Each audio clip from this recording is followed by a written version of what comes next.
Bismillahirrahmanirrahim. Assalamualaikum warahmatullahi wabarakatuh. Rabbi shrah li sadri wa yassir li amri wahlul 'uqdatam min lisani yafqahu qawli. Subhanaka la ilma lana illa ma 'allamtana innaka antal alimul hakim.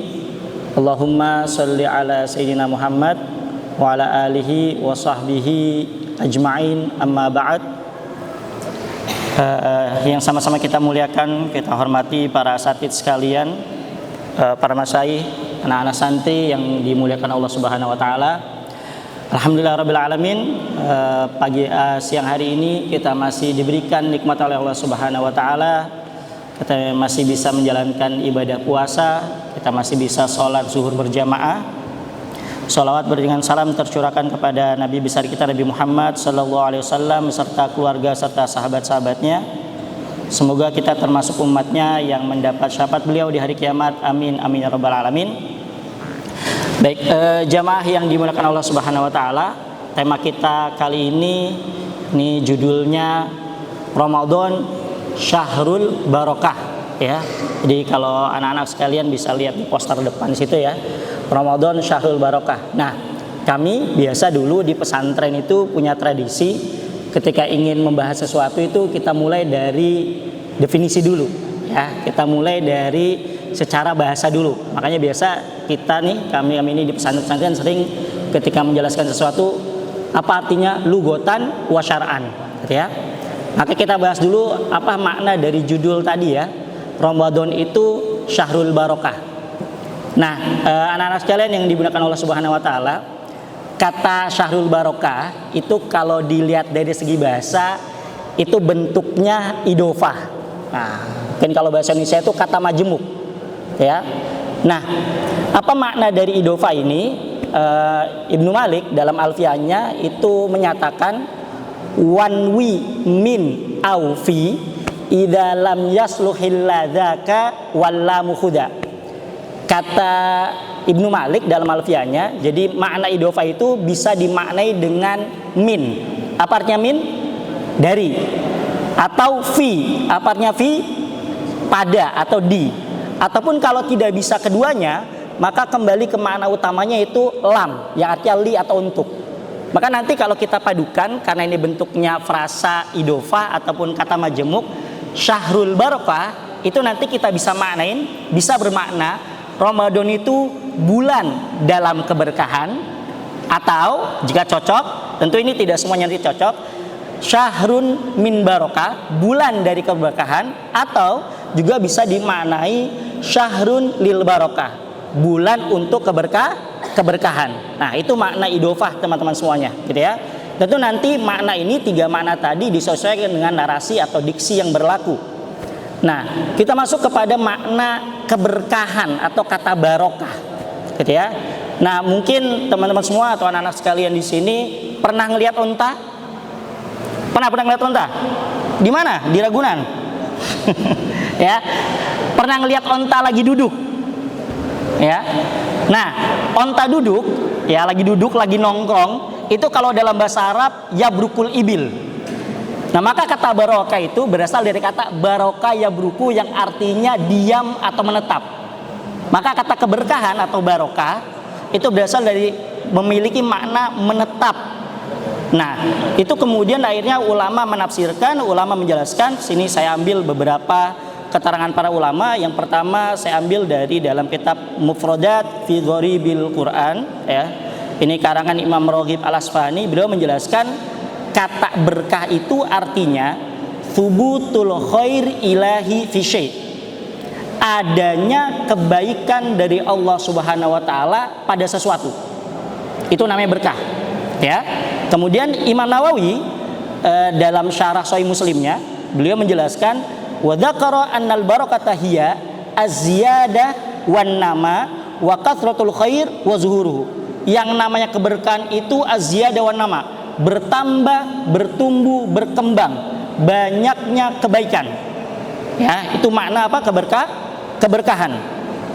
Kemudian kata Ibnul Qayyim Al-Jauziyah dalam kitab Madarijus Salikin, beliau menjelaskan annal barakah laisat fil kamiyah faqat, bahwasanya yang namanya keberkahan, anak-anak sekalian, para sahabat sekalian yang dimuliakan Allah Subhanahu wa taala, bahwasanya keberkahan itu tidak melulu masalah kuantitas.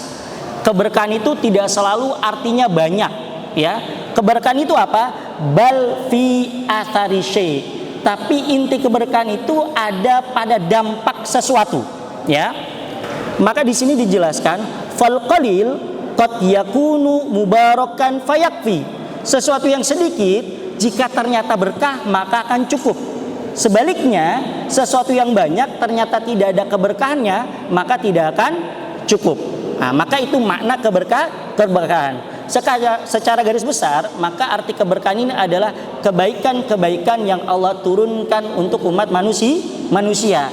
Dan ini yang kemudian diterjemahkan atau didefinisikan di Kamus Besar Bahasa Indonesia, ya. Jadi menyebutkan keberkahan itu artinya kebaikan dari Tuhan atau karunia dari Allah Subhanahu wa taala untuk kemaslahatan manusia. Pertanyaannya sekarang, anak-anak sekalian, jamaah sekalian yang dimuliakan Allah Subhanahu wa taala, jalur apa yang harus kita tempuh untuk mendapatkan keberkahan? Atau kenapa bulan suci Ramadan ini dinamakan sebagai Syahrul Barokah? Ya, mari kita tengok beberapa ayat Quran yang menjelaskan atau ada diksi, ada kata-kata keberkahan. Ya. A'udzubillahi minasyaitonirrajim. Yang pertama ada ayat yang menyatakan walau anna ahlal qura amanu wattaqau. Gimana lanjutannya? La fatahna alaihim apa? Barakatim minas sama. Ada kata apa itu? Keberkahan. Jadi kata Allah Subhanahu wa taala, seandainya, ya, penduduk sebuah kota, penduduk sebuah negeri, penduduk di sebuah tempat itu apa? Ada dua hal, beriman dan apa? Bertakwa, maka akan Allah turunkan keberkahan dari langit. Tentu ini simbolisasi. Hujan itu simbolisasi keberkahan. Artinya apa? Keberkahan itu bisa turun kalau kita punya dua unsur, yaitu apa? Iman dan ketakwaan. Dan ini sejalan dengan nilai-nilai puasa. Nabi menyebutkan, man shoma ramadhana imanan wahtisaban. Barang siapa yang berpuasa, landasannya apa? Iman. Kemudian juga ini sejalan dengan firman Allah Subhanahu wa taala, tujuan puasa apa? La'allakum tattaqun, agar kalian bertakwa. Maka jalur pertama yang kita cari atau yang harus kita tempuh untuk dapat keberkahan melalui jalur keimanan dan ketakwaan. Yang kedua, Allah menyebutkan dalam surat Al-An'am kalau tidak salah, A'udzubillahi minasyaitonirrajim, wa hadza kitabun anzalnahu mubarakun fattabi'uhu. Kata Allah Subhanahu wa taala ketika menceritakan tentang Quran, Allah menyatakan ini adalah kitab yang kami turunkan mubarakun, penuh keberkahan, kemudian disebutkan fattabi'u, maka ikutilah. Syekh Yusuf Qaradawi dalam kitab Kaifa Nata'amal Ma'al Quran, bagaimana kita berinteraksi dengan Quran, beliau menyebutkan di awal-awal bab tersebut, beliau mengkritisi tentang kegiatan-kegiatan kita atau transaksi atau interaksi kita sama Quran. Selama ini, ya, kita ini interaksi dengan Quran masih bersifat luaran saja. Alhamdulillah kita masih ngaji. Alhamdulillah santri-santri kita hafal Quran. Ya, alhamdulillah kita seringkali mengadakan acara-acara lomba tahfidz Quran dan apapun itu namanya sebagai bentuk syiar terhadap kecintaan kita terhadap Quran. Tapi kemudian beliau menyebutkan ini baru luarannya saja. Maka beliau kemudian menyatakan berdasarkan ayat tadi, wa hadza kitabun anzalnahu mubarakun fattabi'u. Maka sesungguhnya inti poin dari Quran supaya Quran itu berkah harus diapain? Fattabi'u, ikutilah. Quran itu harus menjadi SOP kehidupan kita. Quran itu harus jadi manual book dalam kehidupan kita sehari-hari. Baru Quran itu menjadi keberkahan buat kita. Itu jalur yang kedua. Yang ketiga, Allah menyebutkan fakultustaghfiru rabbakum. Ya, maka beristighfarlah kepada Allah Subhanahu wa taala. Innahu kana ghaffara, sesungguhnya Allah itu zat yang maha pengampun. yursilis sama alaikum midrara. Apa dampak, apa manfaat dari kita banyak istighfar? Yursilis sama alaikum midrara. Bahwasanya Allah nanti akan menurunkan hujan, di mana hujan itu adalah simbolisasi dari keberkahan.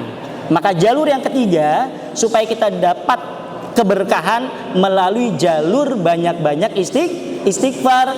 Pertanyaannya sekarang, anak-anak sekalian dan para asatidz yang dimuliakan Allah Subhanahu wa taala, kapankah momen terbaik kita istighfar? Nah, Quran menyebutkan wabil ashari hum yastaghfirun, dan di waktu sahur mereka beristighfar kepada Allah Subhanahu wa taala. Ini sejalan dengan nilai-nilai puasa, karena sahur itu identik dengan kata puasa.